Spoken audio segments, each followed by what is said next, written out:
যে মেয়ে অজান্তেই আমাকে নতুন করে সবকিছু শুরু করার অনুপ্রেরণা দিয়ে গেছে সব সময়, আর আজ হারিয়ে দিয়েও এক আশ্চর্য মুগ্ধতা দিয়ে গেল আমাকে।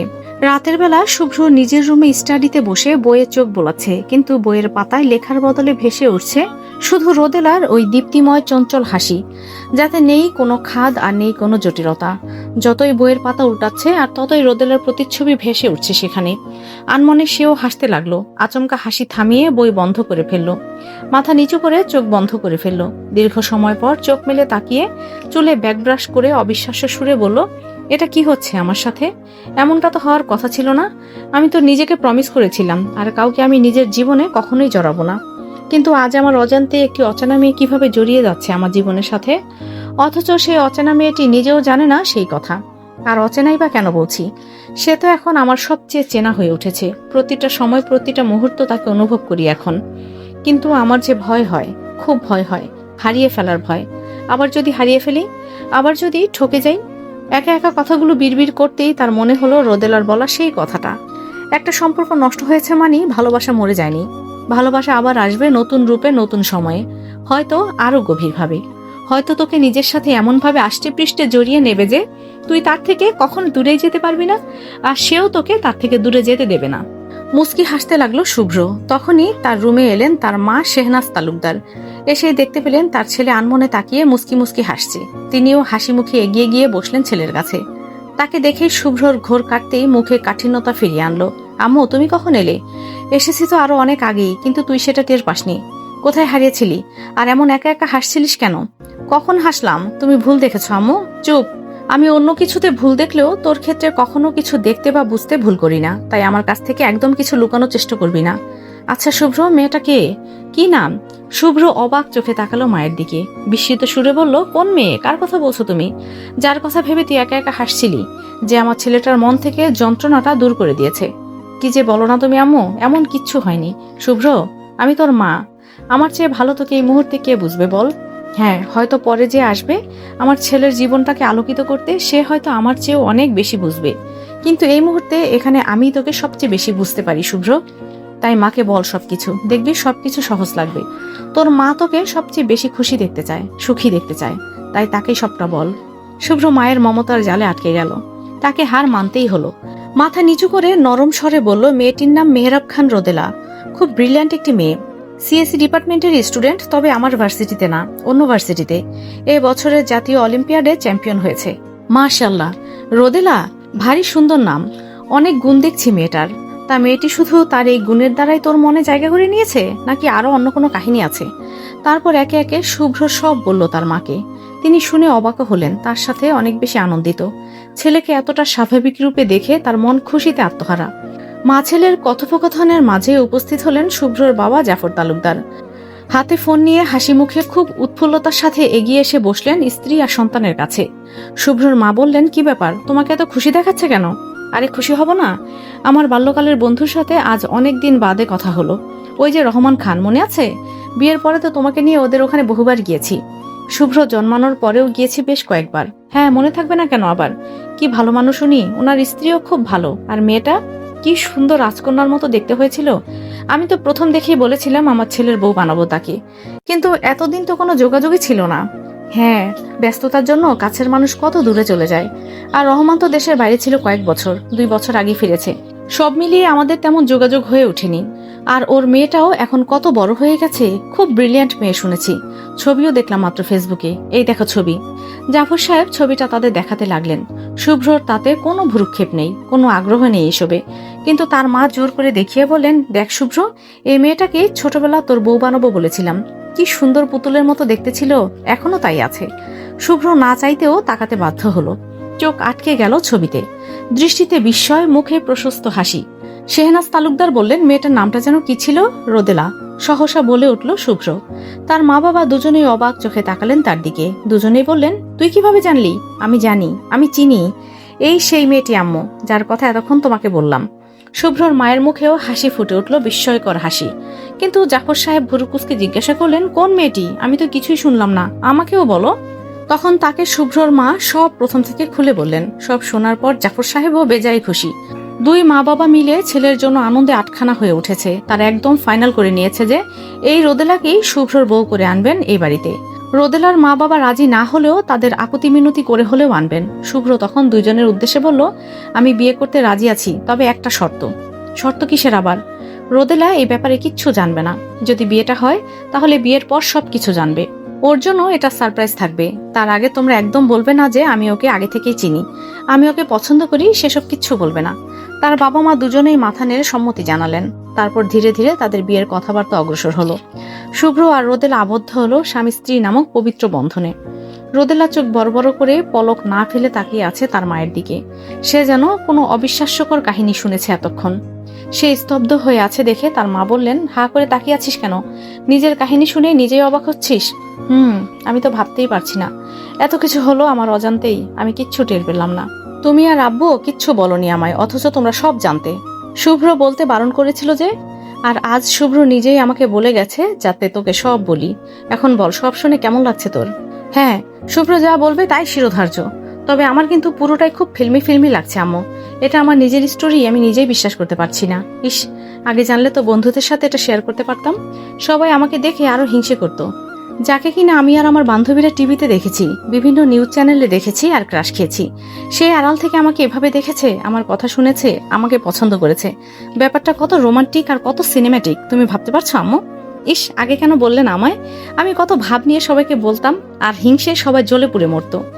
আসুক শুভ্র তালুকদার সেমিনার থেকে, তারপর ওর মজা আমি বোঝাবো। আগে বলতে পারিসনি তো কি হয়েছে, এখন বলবি? আগে বললে যে মজাটা পেতাম সেটা কি আর এখন পাবো নাকি?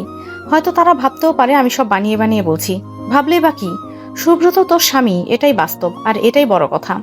এবার শুভ্রকে একটা কল দে, এতক্ষণে তো পৌঁছে যাওয়ার কথা। ঠিক মতো পৌঁছেছে কিনা জিজ্ঞাসা কর। পারবো না, তার দরকার পড়লে সে কল দেবে।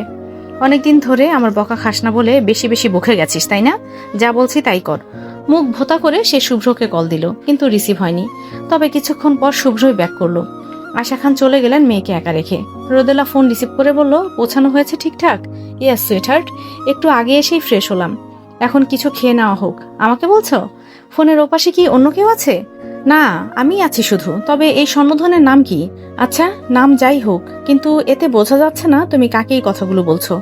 এর থেকে তো আপনিটাই ভালো ছিল। আর তোমার না আমাকে এখন থেকে তুমি করে বলার কথা? কখনো না, তুমি বলবো না। আমি আপনার উপর এমনিতে রেগেছিলাম, এখন আরো বেশি রেগে আছি। আপনি ফিরে এলে দ্বিগুণ শাস্তি পাবেন। শাস্তিটা কি বেশি কষ্টের হবে নাকি একটু রোমান্টিক? শাস্তি আবার রোমান্টিক কি করে হয়? অবশ্যই কষ্টের হবে। আপনার কি অবস্থা আমি করি আপনি ভাবতেও পারছেন না। ভাবতে ইচ্ছা করছে। তোমার এমন হুমকি শুনে আমার এক্ষুনি ছুটতে চলে যেতে ইচ্ছে করছে তোমার কাছে।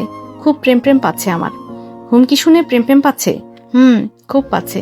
তুমি খুব বেশি রেগে রেগে যখন কথা বলো তখন তোমাকে খুব বেশি আবেদনময়ী লাগে, আর আমার মনটা আকুপাকু করতে থাকে তোমাকে কাছে পাওয়ার জন্য। অসভ্য লোক, যে কাজে গেছেন সেই কাজ সেরে তাড়াতাড়ি ফিরে আসুন ভালোই ভালোই। কেন, আর তর সইছে না বুঝি ম্যাম? আমি ফোন রাখছি, বাই। সঙ্গে সঙ্গে ফোন রেখে দিল রোদেলা। তারপর ফোনটা বুকের মাঝে চেপে ধরে চোখ বন্ধ করে হাসতে লাগলো সে। লজ্জায় মুখ গোলাপি বর্ণ ধারণ করেছে। বুকের ভেতরে ধুকপুকানির আওয়াজ যেন সে স্পষ্ট শুনতে পাচ্ছে। অন্যদিকে শুভ্রও একা একা হাসছে তার কথা ভেবে ভেবে। দুটি মানুষ দুটি ভিন্ন জায়গায় অবস্থান করছে এই মুহূর্তে, কিন্তু তাদের ভেতরকার অনুভূতি একেবারে ভিন্ন নয়। একই সুখের দোলা বইছে দুটি হৃদয়ে। রোদেলা ক্লাসে জানালার ধারে বসে এক মনে তাকিয়ে আছে বাইরে। ক্লাসের বাকি সবাই আড্ডা দিতে ব্যস্ত। শুভ্রর ক্লাস অন্য যে প্রফেসরের নেওয়ার কথা ছিল তিনি কোনো একটা সমস্যায় পড়ে গেছেন, তাই আসতে পারেননি। সেই সুযোগে সবাই হই হুল্লোড় করতে ব্যস্ত হয়ে পড়েছে।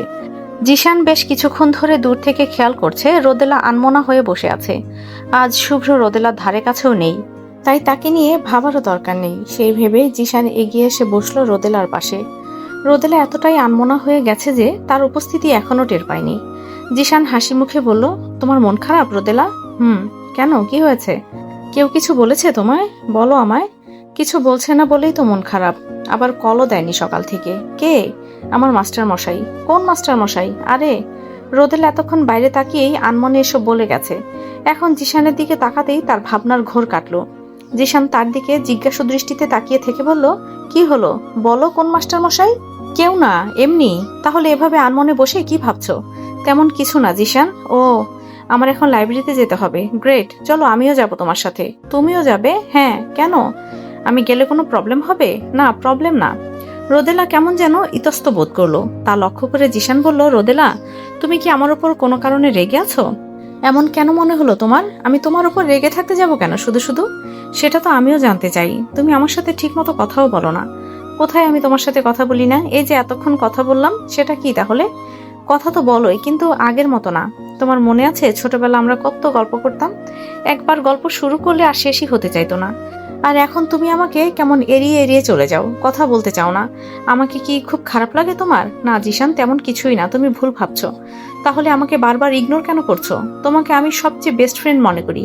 কিন্তু তুমি যদি মনে করো আমার সাথে কথা বলাটা তোমার জন্য বিপজ্জনক, আমি তোমার জন্য বিপজ্জনক, তাহলে ঠিক আছে, কথা বলতে হবে না আমার সাথে। অভিমানী সুরে জিশান কথাগুলো বলল। রোদেলার খারাপ লাগলো ছেলেটার জন্য, কিন্তু এখন জিশানকে কি বলবে সেটাও বুঝতে পারছে না। সান্ত্বনা দেওয়ার উদ্দেশ্যে রোদেলা হাসি মুখে বলল, একদমই এসব ভেবো না জিশান, আমিও তোমাকে আমার খুব ভালো বন্ধু মনে করি। সত্যি? তাহলে আমার কল কেন রিসিভ করো না? ইগনোর কেন করো আমায়? আচ্ছা, আর ইগনোর করব না, সুযোগ হলে কল রিসিভ করব। তুমি তো জানো আমি এখন বিবাহিত, আমার একটা সংসার আছে, তাই ইচ্ছে হলে যা খুশি করতে পারবো না। নো প্রবলেম, তোমার সুযোগ হলে তবেই কথা বলো আমার সাথে, আমি জোর করব না তোমায়। শুধু আমাকে তোমার কখনো যদি বিপজ্জনক মনে হয় তাহলে আমাকে বলে দিও, আমি আর কখনো তোমার সামনে আসবো না। আবারও তুমি এসব ভাবছো? আচ্ছা চলো, লাইব্রেরিতে চলো এখন। জিশানের মুখে হাসি ফুটলো। দুজনে হাসতে হাসতে চলে গেল লাইব্রেরিতে। দুপুরবেলা ভার্সিটি শেষে বাড়ি ফেরার পালা। জিশান আর রোদেলা অনেক গল্প করতে করতে আসছে একসাথে। পেছন পেছন প্রিয়া আর অমিও আসছে। প্রিয়া মুখে ভেঙচি কেটে অমিকে বলল, দেখলি জিশান আসতে না আসতে রোদেলা কেমন আমাদের ভুলে গেল। ওর সাথে সারাক্ষণ হেসে হেসে আড্ডা দিয়ে যাচ্ছে।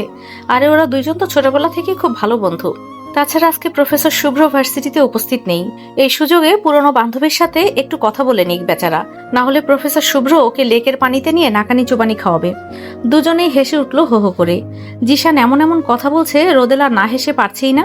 খিলখিল করে হাসতে হাসতে এগিয়ে আসছে তারা গেটের দিকে। রোদেলা হাসতে হাসতে সামনে তাকাতেই এমন দৃশ্য দেখলো যার জন্য সে একদমই প্রস্তুত ছিল না। খুশি হবে না ভয় পাবে বুঝতে পারছে না। দুটো প্রতিক্রিয়ার সংমিশ্রণে মুখভঙ্গি যেমন হয়, এই মুহূর্তে রোদেলারও তাই হলো। জিশান তার দৃষ্টি অনুসরণ করে সামনে তাকাতেই দেখতে পেল গেটের সামনে গাড়িতে হেলান দিয়ে বুকের ওপর দুহাত ভাঁজ করে দাঁড়িয়ে আছে স্বয়ং প্রফেসর শুভ্র তালুকদার। জিশানের মুখের হাসি মিলিয়ে গেল অতর্কিতেই। রোদেলা বেশ অবাক হলো শুভ্রকে দেখে। পেছন থেকে প্রিয়া এগিয়ে এসে রোদেলার কানে কানে বলল, তোর মাস্টারমশাই মনে হচ্ছে রেগে আগুন হয়ে আছে। দেখ কেমন কটমট করে তাকিয়ে আছে, মনে হচ্ছে জিশানকে এক্ষুনি কাঁচা খেয়ে ফেলবে। যা গিয়ে সামলা তোর বরকে। রোদেলা ঢোক গিলে ধীর পায়ে এগোচ্ছে আর শুভ্রকে পরখ করে দেখছে। গ্রে কালারের শার্টের উপর কালো স্যুট, কালো টাই, কালো প্যান্ট, চোখে কালো সানগ্লাস আর মৃদু বাতাসে তার চুল উঠছে।